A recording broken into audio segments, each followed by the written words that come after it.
Most people who train are still eating protein like they're sedentary. The number they're using was never designed for the work they're doing. The official recommended dietary allowance sits at 0.8 grams of protein per kilogram of body weight. That figure was established to prevent deficiency in the general population. It was never intended as the performance target for someone who is resistance training, trying to build or protect muscle, or recovering from hard sessions week after week.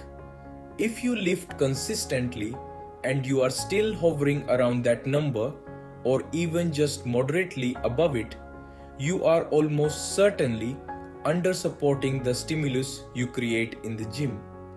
When you examine the actual sports nutrition consensus, particularly the position stands from the International Society of Sports Nutrition and the broader research conducted on resistance-trained individuals, the useful range moves substantially higher. For most people who train with progressive resistance, the effective daily range sits between 1.6 and 2.2 grams of protein per kilogram of body weight. When you are in a sustained calorie deficit, when you are older, or when weekly training volume is elevated, many trainees benefit from the upper end of that range or slightly beyond it. The average person who lifts but does not deliberately manage protein intake often lands somewhere between 1.0 and 1.4 grams per kilogram. That gap is large enough to slow recovery between sessions, reduce the net muscle protein balance over time, and make body recomposition noticeably harder than it needs to be. This is not a motivation problem, it is a target problem. Let me give you the clean version you can actually use. First, convert your body weight into kilograms. If you normally think in pounds, simply divide by 2.2, then multiply by the target range that fits your current situation. A practical working framework looks like this. If you are training consistently and either maintaining your weight or in a small surplus, aim for 1.6 to 2.0 grams per kilogram.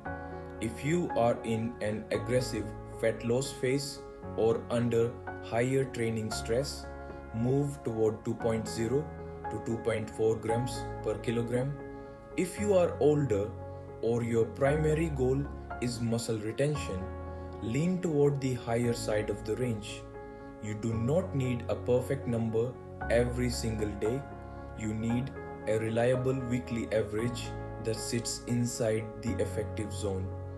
A simpler translation many people prefer: take your body weight in pounds and target roughly 0.8 to 1.0 grams of protein per pound of body weight. For most trainees, that lands you cleanly inside the evidence-based range without needing constant calculation. Let me make that concrete.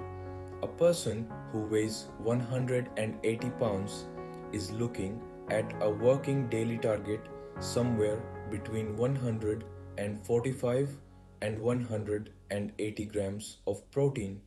A person who weighs 140 pounds is looking at roughly 110 to 140 grams.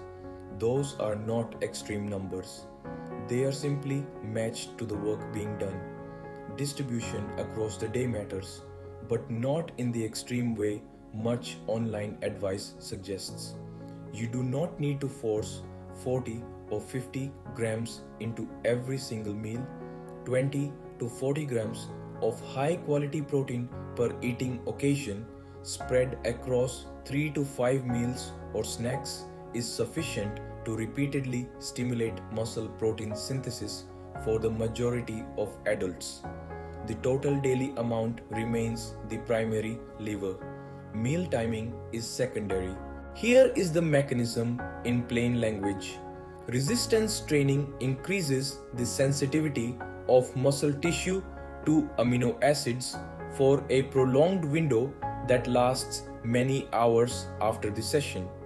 When daily protein intake is chronically low relative to the training stimulus, the balance between muscle protein synthesis and muscle protein breakdown stays less favorable than it could be.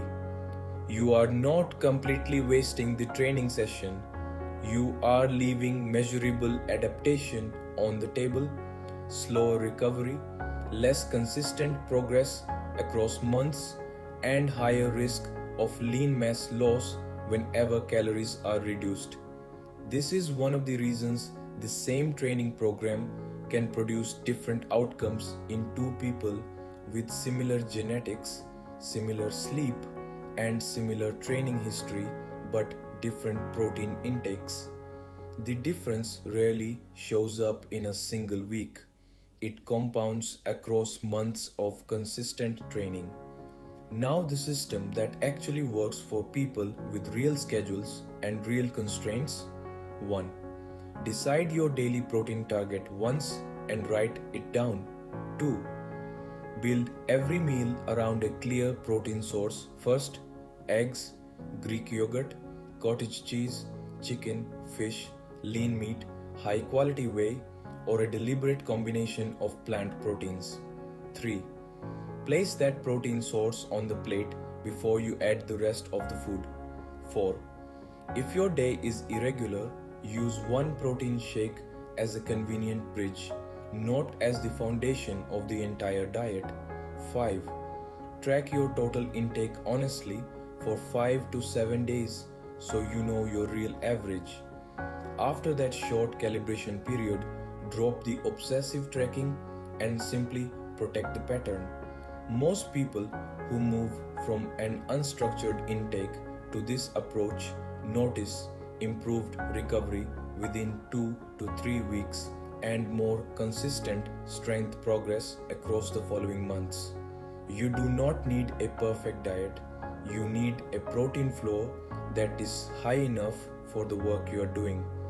If you already eat relatively well but have never calculated the actual grams, the most common discovery is that you are 15 to 40 grams short of the range that would better support your training. Closing that gap is usually far simpler than people expect once the target is clear.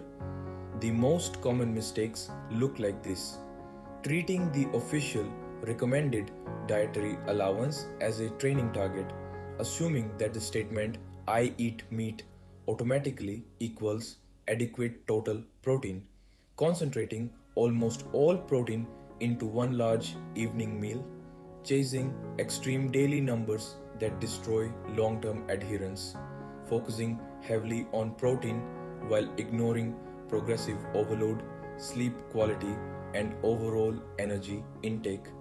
Protein is necessary, it is not sufficient by itself. The single highest leverage nutrition change most trainees can make is simply raising and stabilizing daily protein intake into the range that actually matches their training stimulus. Calculate the number once, build your meals around it, stay consistent with the pattern. That is the complete system. If this helped you recalibrate your target, drop your current estimated daily protein number in the comments. I read them. A simple target template is linked in the description if you want a clean reference. Train with precision, build what compounds.